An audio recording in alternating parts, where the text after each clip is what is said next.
Welcome to the Cougar Cast here at the Kokomo Post Sports. I'm your host, Jay Stevens, and we're in week 2 of a special series of shows here on the Cougar Cast where we're highlighting the track and field athletes on the indoor track and field team at IUK that are going to be competing in the national indoor meet. We have a couple more athletes to my right, to my left. We're going to get to learn some about today. To my right, it is a junior at IUK, transfer from University of Indianapolis, down from a side of the city of the state where I used to live. He qualified with B standard in shot put. It's Evan Gaylor, and he's also the brother of his own coach. That's coming up later. Evan, welcome to the show. Thanks for having me on. And to my left, it is a young lady who is a freshman at IUK, and she qualified with the A standard in shot put.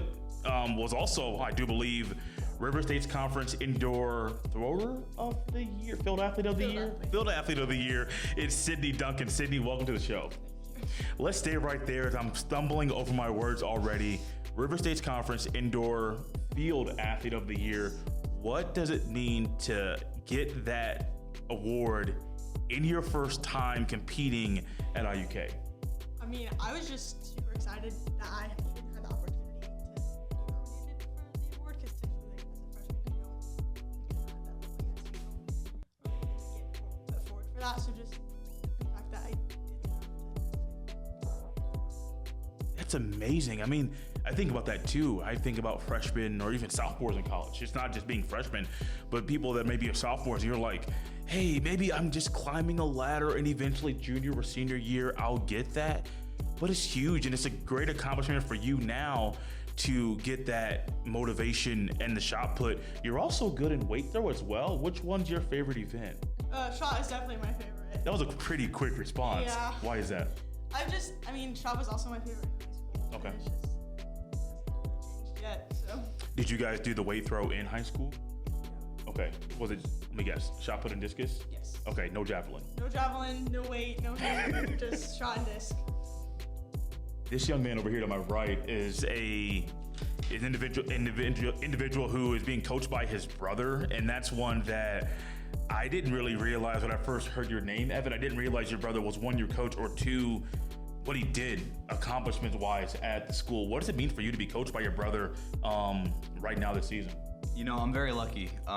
Being coached by my brother it removes a lot of the barriers that potentially athletes and coaches can have. And, you know, it's great. And at the end of the day, he's also my brother. So we sometimes we get into it a little bit at practice, but, you know, for the most part, I mean, it's awesome. I would love to be a fly on the wall for some of those conversations and some of those headbuttings you guys actually have. How intense do they get right now at this stage of your lives? Oh, right now it's not so bad. Let's flash back about 15 years. No, you don't want to be there. Yeah. Pretty bad. We used to hate each other a lot. Oh gosh. Was he a big influence in you when you decided to transfer up here to IU Kokomo? I would say so. You know, I wanted to come back home for multiple reasons, but just knowing that I could for sure trust who I was going to be coached by and know that I was going to be getting good coaching was definitely a positive aspect. When you decided to transfer, not so much the destination, but why leave U of I? I've heard it's a good school. Yeah, it was just not the right fit for me at the time, and I changed my major, and it was definitely a lot cheaper to go to IUK compared to private university. So, you know, I've heard a few people kind of use that cost thing when thinking about them coming to IU Kokomo. Sydney, back to you. Was that something that crossed your mind when you decided to come here? Yeah, it was definitely a super important thing. Like being able to afford college in general is pretty important for everybody. So it made the decision to do athletics and come here this year. I bet it did. I bet your parents may have been very happy when you're like, oh, this is a school I want to go to. It's not that far. You guys can come see me or I can come home. Do you ever get homesick? Not super really. I mean, we're close enough that on the weekend I have off, I can always run home for a day or two and see my family and my dogs. So it's not. So you're going home to see the dogs more than your parents. That stays between us. They won't hear that part. Okay, yeah. What does it mean for you to be going to nationals this year? It's a big stepping stone for me because I was concerned about basically being able to get back to the level I was previously due to some injuries that I had. And it just gives me a lot of confidence going forward and just knowing that I have so much more left. I've heard about those injuries. It's not extensively, but just heard you kind of battled some things, which might make, Evan, this event, this going to nationals, mean a whole lot more, just kind of based on the path that you had to go through to even get here. How did that path kind of prepare you for this moment and you preparing to throw in this meet? Like just knowing that things don't even faze me anymore. Just knowing like I'm prepared after dealing with everything I have, and I'm not stressing about anything. Are you stressing about this meet? I'm stressing a little, yeah. Yeah? Yeah. What kind of thoughts are you having while thinking about what's going to happen? Most of them revolve around the fact that I'm a freshman and I haven't been there and I don't know what it's going to be like. It's new and it's exciting, but it's stressful. I feel like that's a comfortable feeling to have when you, not even just a freshman or a junior or a transfer, you could be a senior. I feel like being nervous, it's a big stage. Like, I'm not trying to sugarcoat it. It is a big stage, but I do think the A standard and the B standard that the NAIA has set kind of makes sure that you are the type of athlete and you have met the accomplishments that are needed to be able to compete with these great athletes at this level. When you're there, first throw, second throw, third throw, how do you calm yourself down before stepping into that ring and throwing the shot put? It's really just I don't really think about anything, Yeah. and then I kind of as soon as I step in the ring, I kind of block everything else out, and everything just kind of clicks because you're in your element and you know what you're doing. How do you kind of calm yourself down, if at all? Maybe you're just going there a little chaotic. I don't know. I definitely accept some of the nerves and just the adrenaline that goes through your body, because that's definitely beneficial while throwing. But I have rituals enter this ring the same exact way every single time, so it's just automatic, and I find that white space in my head where everything just is blank and I can just be free and throw.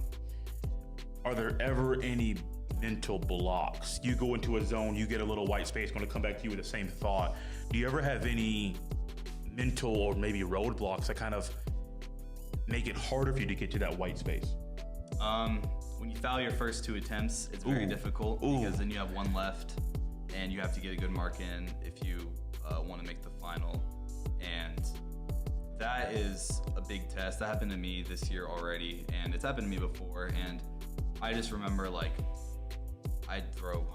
take hundreds of throws every week, and I can do this. Yeah. I'm just completely confident in my ability to get a mark in.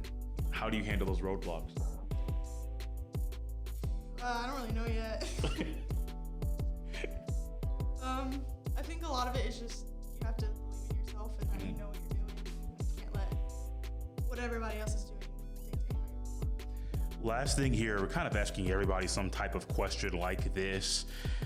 You guys are going on a long road trip to South Dakota. I was told there's 2 cars you guys are taking. If you could pick the game you guys play in the car to kind of pass the time, have a little bit of fun, going to go Evan first and then Sydney second, what game would you pick? One person picked an individual game. They were like, well, just play NBA 2K on my phone. I was like, okay, but there's other people in the car. This is in my head. What game would you pick to kind of play on that long car ride? This isn't really a game, but I think what passes the time better than anything else is just taking turns, just karaoke full on, singing your heart out in the car. Ooh, so what's your song of choice? Out of Touch. Okay. Hall & Oates. Okay. Wish we had the way to do that right now. What game would you pick? Well, I was gonna go with karaoke, so now I don't even know what to say because that's what we do on our trips. What song would you pick? I haven't karaoke yet, so I don't have a go-to song. No? This could be the first time. We'll see what happens. Do you want to sing for us? Absolutely not. Do you want to sing for us? No. Oh gosh, I was going to try to get him to do it. I'm not going to do it either. I really appreciate Evan and Sydney coming on the show, just getting to learn more about them as they're preparing to compete, both shot put and competing in shot put at the NAIA Indoor Championships in Brookings, South Dakota. Coming up next, we're going to hear from one more track athlete that's going to be competing at this meet. It is a senior from Kokomo, Mr. Julian Wallace. As the Cougar Cast rolls on, we have a special treat for you at the end of today's show. It is a Kokomo High School graduate. It is Julian Wallace. He is another athlete competing at the NAIA Indoor Championships at Brookings, South Dakota. Julian Wallace is a graduate of Kokomo High School, actually transferred from Ohio University to IU Kokomo. That's definitely going to come up in our conversation later on. But Julian, welcome to the show. Very nice to be here. I have been looking forward to this conversation for a while because I keep hearing your name, Julian Wallace, over and over and over. And then when I read it that you got B standard to qualify for the national indoor meet, I was like, yes, he got it. What did it mean for you when you got that qualification to compete at the national indoor meet? It was very, very exciting. I remember when I finished, I remember like looking back up at the board and like seeing the time and knowing that I hit it, just yelling out yes, I finally hit it after 3 years of hard work, grinding. It was very exciting, very surreal. You know, that path, that grinding, the work, the practices, that stuff is very, very hard. I know when I played football, I did not do track and field running wise. Football practices were difficult, but it prepared us for the games on Friday nights or Saturdays or Mondays when I was a freshman or sophomore, junior, playing freshman or JV football. Those practices that you participated in, they prepared you for this moment. What have you learned about yourself as you go into this big meet where you're like, hey, I have learned X, Y, and Z that prepared me for what's in front of me? It's really just, I learned to be more mentally tough, like pushing through like tiredness, pushing through pain, that like I have felt in like previous times. Like every race that I've ran, like I've gotten tired at a specific point, and when it came to like that meet at Grand Valley, at the point where I typically got tired at, I just pushed harder and pushed faster, and that ultimately got me to my goal. Indoor is a little bit different than outdoor. I don't believe they do 600 meters in the outdoor season. I think that's only the indoor. How does this prepare you for the outdoor season, though? So my events outdoor range from 400 hurdles to the 800. So the 600s is like my 400 hurdles for outdoor, like stamina-wise and the toughness of the race. That's what it translates to. It's one of those events where I'm like, okay, you're going around and around and around. And people keep moving. Like I'm always amazed at how fast you guys are, and how quick out the blocks or at the start, and then how you keep that pace up over and over and over. You're also part of that, I believe it was a 4x400 meter relay team as well. All of these events prepare you for that, but also the coaches help you in these moments as well. How has Coach Colvin impacted you since you've transferred to IUK? So he was like actually originally a part of my direct process in transferring here, like getting all my transcripts, things like that. But he just has made it easy, like getting my feet wet like the first year, and then just gradually improving where I'm at on the team, like making me a leader, making me feel good about how I'm impacting the team, and then ultimately just putting me in positions to succeed when it comes to running meets. Let's go back a few years, because you graduated from, I believe Kokomo High School was in 2019. Yep. Went to Ohio University and then transferred, I believe, in 2021. Why did you decide to basically come back home? I originally was just transferring just to change major and like focus on schooling. That's really all it was. I wasn't doing the greatest while I was at Ohio, so it just made sense coming back because it was like during COVID that took a toll on me. So coming back, it just made sense. So I've heard a lot of people talk about that COVID year, just for them in general, not even like athletic wise, but just people in general, the everyday person, about how that year impacted them. How did it, if you're comfortable even discuss it, I didn't even ask beforehand, how did that impact you that year, athletically and academically? Academically, it wasn't pretty. Athletically, I was just, while I was at Ohio, I played like a lot of like intramural sports and things like that. That's what really like kept me in shape. And then once it hit like spring semester of my freshman year there, coming back here, I just pretty much got a job, and that's what kind of kept me in shape. I tried to like run, play basketball, like do like things that I was comfortable with here and there. But obviously it's hard because you weren't allowed to see people. So hard, man. I don't want to go back to that time of life at all. I don't. It was one of those times in my life where I learned a lot about myself as a person, like individually, and just I kind of found more about what I wanted to do. And was a few years ago, 20. I wasn't that old, man. Like I'm trying to figure out like age-wise, and I can't do math in my head while talking. So bear with me. Those of you that know my age are like, you were this. I just can't do it right now. But I learned a lot about myself and figuring out what I wanted to do, who I wanted to be, the people I wanted to be around myself, what I wanted to be around. I learned a lot about myself in that time period, which is very weird. Like we're talking about a time, you talking about you couldn't go outside. Like, I like sports. There weren't no games on TV. So I'm like, what is all this? But that time period kind of got me to really look inside myself and figure out what I wanted to be. Did you do any of that, like, inside looking and figuring out maybe like who you wanted to be? I know you're young. I know you're younger, but people do that stuff nowadays at younger ages. Yeah, that was a mainly the reason like why I transferred. Cause I transferred to IU Kokomo in like the summer going into my junior year. Okay. So like I had like changed like what I wanted to do. Like I went into college, wanting to do like business management, and then it ultimately like came down to like, okay, now I want to be a teacher and coach. I want to like find ways to impact the next generation. That's ultimately why I transferred back. And obviously, being that changing major was going to be another 5th year. I was not having my family pay for that 5th year cost.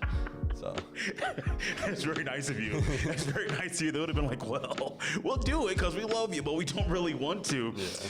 Thinking about this year, senior year, competing at indoor nationals, how is this motivating you for the outdoor season? It makes me want to carry momentum. I want to have a really good finish once I get to South Dakota, and it makes me want to carry that into outdoor season and hopefully come out with more like conference championships. So help me out with track. I know, so outdoor, I believe there's A standard, B standard again. Yep. And that's every event still, every event. So like you participate, I wrote it down. It was a lot of stuff. Yeah. You said 4, I said 4x4 earlier. I see 600 meter for indoor, but I believe it's 400 for outdoor, high jump, long jump, triple jump. I think I missed one. 400 hurdles and then the 4x800. Let's just hypothetically think here before we kind of go back to this more fun part here. Hypothetically think you get 2 A standard on the outdoor, one being any of the jumping events and one of them being any of the running events. What would that mean for you? I know we're a few months away from that maybe even happening, but what would that mean if you were to get to qualify in 2 events there? It would just mean so much to me just to like be like self-fulfilling, just because all the hard work that I put in over the past like couple of years, that's what ultimately like it comes to. Like all the hard work, like it meant something. Yeah. That's what ultimately what it boils down to. Last thing here for you, we're asking everybody something similar to this. So you guys have a long car ride to Brookings, South Dakota, and I believe it's taking 2 cars. I originally thought it was going to be a flight. I was like, okay, they're going to fly. No, it's 2 cars. I'm like, oh, it's a long trip, but you could do a lot of team building and building morale before this event here. If you could pick one game to play in the car ride, going there or coming back, I don't really care when you play it, what game would it be? Probably spades. Okay. Probably spades. I have not heard many people say spades playing it in a car. Yeah, no, it's just a family game that we always play like around the table, but I'm sure there's an easy way you can play big bands. I'm sure there is. If spades gets pretty intense. Last time I played spades, I was playing with a woman who was pretty calm most of the time. Then next thing I know, she's slamming cards on the table and getting pretty loud. That could be pretty intense for a car ride, man. Yeah, hey. It's gonna be a long trip. Something's gotta happen. I want to do something with you that I didn't do with many people, but Evan and Sydney said they would do karaoke. And they both and Evan said a song pretty quickly. Sydney kind of thought about it a little bit. If karaoke was a thing, what's the first song you're pulling out? None. None? I have had 2 experiences with karaoke. Both of them have been absolutely terrible. You will not catch me singing anytime soon. Oh, wow. So not even on the show. No. No, not at all? No. Dog, your mom would love this. No, she wouldn't. Guys, I really appreciate Julian Wallace coming on the show. Got a chance to talk to, I believe, 7 athletes from IU Kokomo that will be competing in the indoor championships at the NAIA level. Julian, thank you for coming on the show. And guys, this has been the Cougar Cast. We'll see you next time.